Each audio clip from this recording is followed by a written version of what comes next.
What's up, Game Devs? T-Chan here, and welcome to episode 39 of Game Dev Lowdown, where I chat with the best people in the gaming industry 7 days a week. Make sure to subscribe to the podcast for a new daily episode filled with valuable information. And now let's chat with today's featured guest, Tanya Short. Tanya, it is a go time. Are you ready? All right, I'm ready. Awesome. She is the director of Kitfox Games, which made Moonhunter, Shrouded Isle, and Shattered Plant. She handles the design, production, business development, and marketing. She is also the co-director of a nonprofit organization called Pixels that is devoted to increasing the number of women making games. So go ahead, Tanya, give us a bit about your personal life and how you got started. Sure. I'm originally from California, but I've ended up living a lot of different places. And it actually, I guess I kind of started in the game industry when I was in college. I was playing a lot of text MMOs called MUDs. I mean, this was like 2001, 2002. And I was volunteering for them, even in high school, I would volunteer for some of them and make areas or scripts or monsters.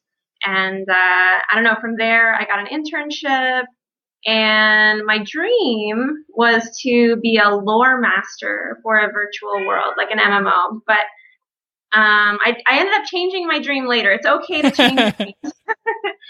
I really wanted to be more of a writer, and so I got an English literature degree, an undergraduate, and then I went to get a master's, and during that time I realized I really loved game design. So that's what I ended up getting as my first full-time job, was a game designer. And now, so you're the creative director, correct, for Kitfox Game now. And so you wear many different hats. Well, what is something we probably don't know as a creative director that we should know? Creative direction is really different from having good ideas. So, I mean, it is important that a creative director has good ideas, but it's not just about, recognizing other people's good ideas. It's also, number one, above everything else, about communicating those ideas effectively in such a way that not only the rest of your team understands what your idea is and why it's good, but also that they are excited about it, which is a lot harder than it sounds, because I don't know if you've ever tried to explain a dream you've had to someone and why it was really an interesting dream, but it's really hard. Yeah, I know exactly what you mean. Excited about something, it's hard. And even just communicating exactly how something should work and why that's interesting, all of that stuff, keeping your team excited can sometimes be the hardest part of game development. And that's a really big part of being a creative director. And what exactly do you do to make them understand? Is there a specific way you do it? Well, I mean, it ends up being a little bit different for each team member because we all understand things differently and have different learning styles. For my particular team, we use a mix of documents. So I write documents. We actually use Google Documents, Google Drive, to share our different stuff, sheets and Word and things like that.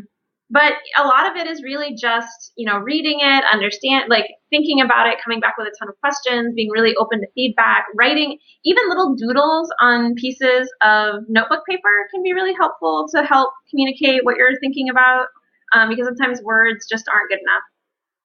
And aside from that, are there other common mistakes, even at a pro level, that people make, especially when leading their own team?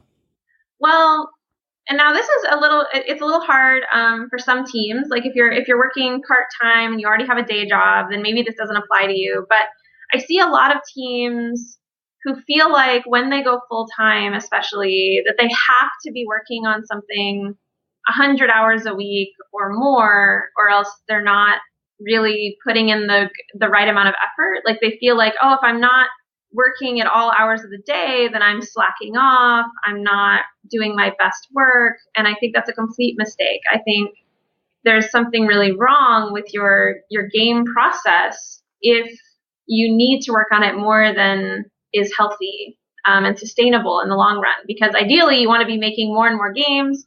You want to be working for, years on games and not burn out and make one game and then give up. Yeah, definitely. Yeah. One of the things on the show that I highly encourage is to take breaks. Take a break. burnout is a real thing. It's important to take Yeah. that break. And, when you take that break, it's sometimes creativity starts to flow when you take that break. Mm-hmm. So it's a lot of benefits to taking a break. So definitely do that, Game Dells. I'm curious, is there a specific motto or like a value your company follows? We do have a mission statement. I believe it's making a unique experience for every player. Not really relevant to how we work, but we do try to make, games with either procedural generation or systemic elements so that each player can feel like they have something special from the games we play. Yeah, that sounds like it's unique each time, right? Yeah. Now, overall, what are your key principles for better game development to make it flow well, make sure everybody's up to date? What's like some key principles? To me, I think it's really important that everybody brings what they're really passionate about and really brings themselves as a well-rounded person. So it's not just about what your favorite game was when you were a little kid. It's also about what do you find beautiful in the world, what really inspires you right now, and really thinking at all times, especially for those of you who are designers on your team, always thinking about what the player experience is of what you're making. Because there's a lot of games that are fun to make, but not necessarily fun to play.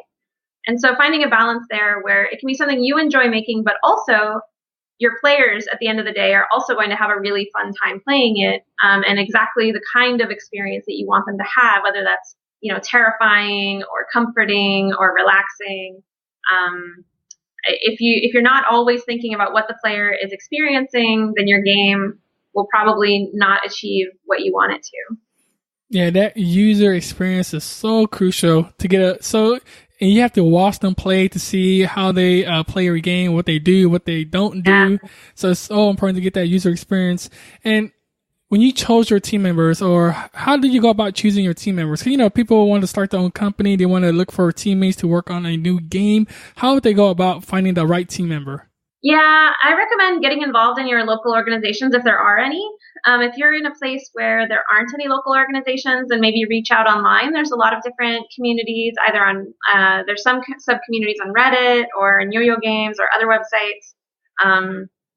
And really being clear about what your goals are. I think that's the number one advice I give to new teams is making sure everyone on the team has the same expectations of what kind of level of commitment this is. Is this a 6-month project? Is this a 1-year project? Is this a 5-year commitment?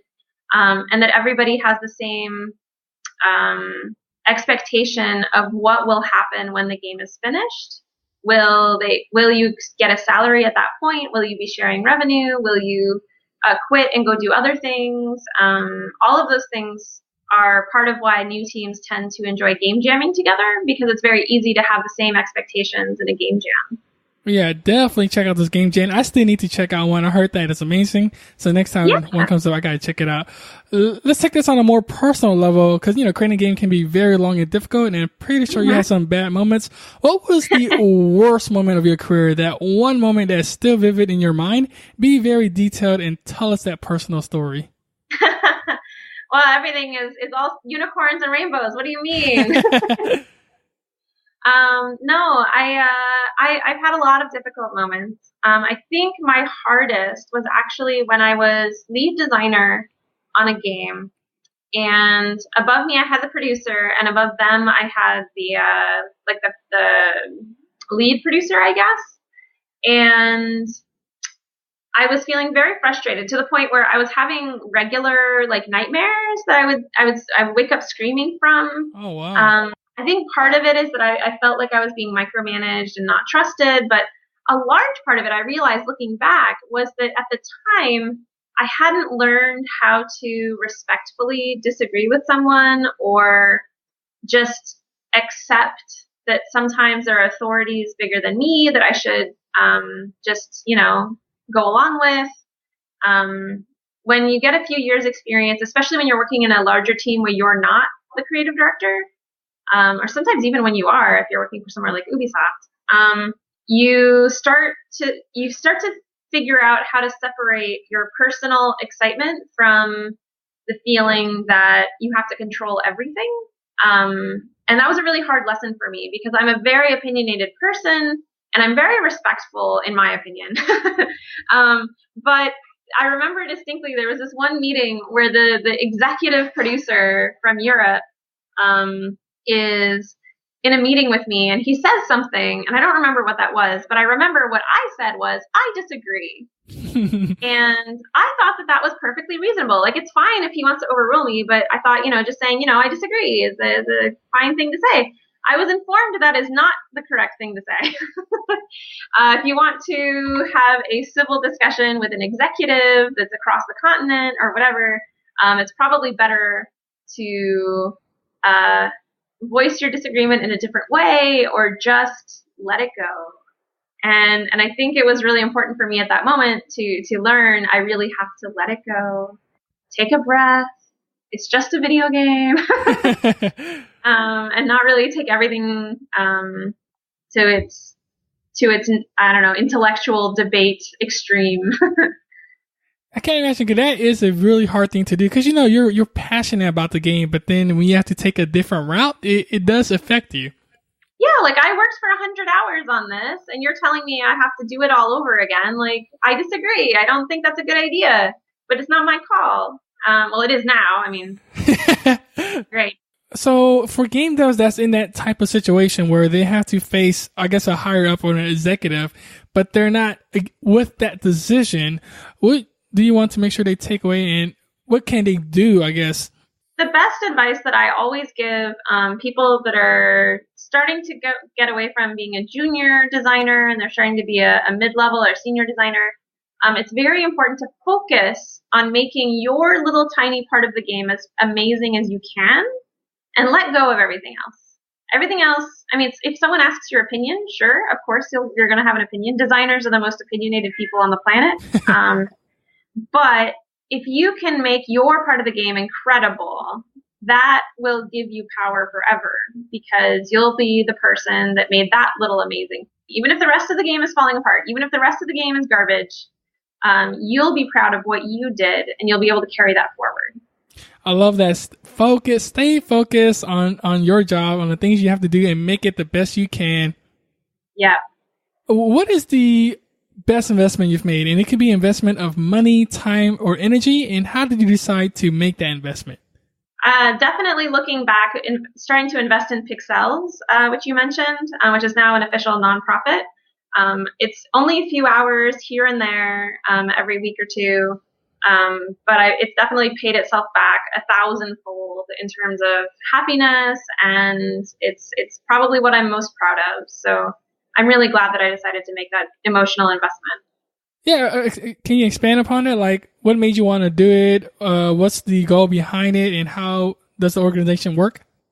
Sure. Pixel started just as a 6-week incubator to help women make their first game. And this was 4 years ago, and our goal was to get a lot of different kinds of women. So not just women that want to make games professionally, but also women that wanted to make games as a hobby or just as an artistic medium. And it was so popular when we had the showcase. Like, hundreds of people came to the showcase where we showed off those first games by those women. And we realized that we had so many people coming up to us afterwards saying, how do I help? Can I help you? What's your next project? All this kind of thing. Like, we got standing ovations basically everywhere we went.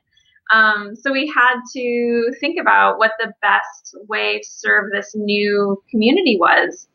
And it was funded originally by the Feminists in Games of Toronto group the first couple of years. And it just slowly over the last 4 years, it's grown to have monthly workshops, and we still have the annual 6-week incubator, but we also have picnics and socials and arcades and all sorts of things. And it's a community of hundreds of women and non-binary and men, people who make games and share their knowledge about games and support each other. And it's just a really great feeling to be part of that. Yeah, congrats on the success of the nonprofit organization. That is awesome. Yeah, it's become a whole facet of Montreal's indie game culture. I mean, we welcome AAA developers as well and hobbyists, but it's definitely interesting to see how it mostly overlaps with the indie game community right now. Definitely. Aside from that, is there anything else you are most excited about today in the game industry? Yeah, I'm really excited for Kitfox's next game too. It's the Shrouded Isle coming out on August 4th to Steam. You're the leader of a cult, and you have to manage your cultists, some of whom are sinners, and you have to figure out which ones to sacrifice. So good luck with that. In the game industry, I'm so excited about how accessible tools are becoming. Because when I started, I mean, that was, 2001, like I was saying, it was almost impossible to get into game development if you were just, a 15-year-old in your house. But now there's tutorials everywhere. Unity is super usable, Game Maker, all these different tools that now have been around for a few years, and they're super comfortable. I am so excited about the next crop of teenagers that are all going to be making games, the way that, teenagers of old used to be writing poetry. I think it's going to be a really beautiful growth of the interactive medium. Yeah, I think it's going to be huge. Yeah, like you said, the more accessible these tools are, everything's becoming free. There's tons of tutorials online. And it's so much easier now to just go online and find a team member, like you say, go on Reddit, go on meetups and stuff, and just hook up with different people and just start making a game. And that's the thing that I want people to do is the tools are out there. You just got to go out there and use them. Yeah. And I know that a part of the reason why Pixels exists is because currently it's more common for men to be, or boys to be encouraged to go into that. And it's theoretically all there for you, but someone has to usually encourage you at least a little bit or point out that it's something you could be doing. And so Pixels is mostly there for a growth of the art form. Oh, that's awesome. For the art form. And now we have reached a crunch time, the phase that game does dread, but we are here to overcome it. Basically, Tanya, I will ask quick questions and you'll be giving us a ton of valuable information in return. Are you ready to crush it and release the show? I'm going to crush it. Yes. What was holding you back from becoming a game developer? Fear of programming. I thought programming was terrifying, but it's not. It's actually just a logical way of thinking. What's a personal habit that contributes to your success? I eat vegetables and I sleep 8 hours a day. Ooh. Oh, see, now that's a hard thing to do, to sleep. How do you make sure you get that 8 hour of sleep? I just schedule it in there and nothing interferes with it ever. I must sleep 8 hours a day and it makes me so much sharper and happier. Nice. Schedule it and get that 8 hours sleep, Game does. What's the best piece of advice you've ever received? Best piece of advice I'd ever received. Oh my goodness. Just keep getting better. It doesn't matter that much how successful your game project right now is. What's important is that you learn from it and that your next one improves. And stay open-minded. How has a failure set you up for later success? Interesting. You didn't send that question in the... Yeah, see, I didn't want it to sound too script, so... I got it. I mean, every failure sets me up for a success. But I will tell you that the reason why I started Kitfox was because my former company closed down in Montreal. They moved cities, and I didn't want to go to North Carolina. So I was here in Montreal with no job and no immediate job offers. And so I decided I would try to start Kitfox for a little while, and it worked out really well. But I had no idea at the time. Whoa, Dan, that's actually a scary risk, I guess. Making your own company and doing that, and wow. And it worked, right? It did. Yes. Lucky me. What's an internet resource we game does should use? I recommend pixels.ca. Definitely. I'll link that up for sure. And you can also join the Pixels Facebook group if you'd like to join a really supportive, feminine-friendly web space of game makers. Yeah, definitely check that out, Game Does, because it's important to be with a group that's highly encouraging, and that will help, motivate you and put you on the right track. Now, this next question is a bit of a doozy, so take your time if you need to. Imagine you woke up the next morning in a brand new world, and you knew no one. You still have all the experience and knowledge you currently have today. Your food and shelter is taken care of, and you have a laptop. What would you do step by step on a path to become a great game developer? I would probably start by I mean, are there other humans in this world somewhere? Yes, there is. Okay. So first, I would start by making my own little game prototypes, probably, because I know I can do that. But in the meantime, I would start reaching out and making new friends and acquaintances and trying to meet people with similar interests, because I know that I, as a game developer, am much more motivated when I'm working with a team. Although I'm capable of making games on my own, but I think the games are much better when I can collaborate with other talented people. There you go. Networking is so important. Just network, meet people. Yeah, and be sincere. Like, it took me a little while to realize that networking is what some people call it, and it really is just about making more friends and acquaintances and being yourself, like being your best self. It's not about exchanging business cards. Yeah, you want to form that meaningful relationship with other people. Absolutely. Now, we have reached the end. Go ahead and give us a parting piece of guidance in how we can connect with you, and then we'll say goodbye. All right. Well, remember to always keep learning. The number one problem I see with more experience you get, the more cynical you get. You have to remember what keeps you joyful and what makes you happy, because you won't survive in a creative industry if you're cynical and bitter, and it's no fun for anybody. But you can find me on Twitter. I'm Tanya X Short. Or feel free to email me. I'm Tanya, Tanya, at kitfoxgames.com. And I'd love to hear from you. Game Devs, take her up on that offer. She is willing to listen to your suggestions or ideas or just your thoughts in general. Tanya, it's been a pleasure. Thank you so much for sharing your journey with us. And for that, we are truly grateful. We look forward to your future work. And until then, we will catch you next time. Thanks, Tony. Bye. Thank you, Game Devs, for listening, and remember that knowledge is only potential power. Execution is the game. I am so excited to announce our first sponsored giveaway with Game Dev Underground, where a winner can get a free 1-hour consultation with the founder, Tim Rusbeck. So if you have any questions on building and launching your game, get on this giveaway ASAP. This is a $1,000 value, and it can be yours. All you have to do is go to the show notes page at GameDevLoadout.com and sign up for my email list. That's it. So until then, keep on making great games, and I will catch you on the next episode. Bye.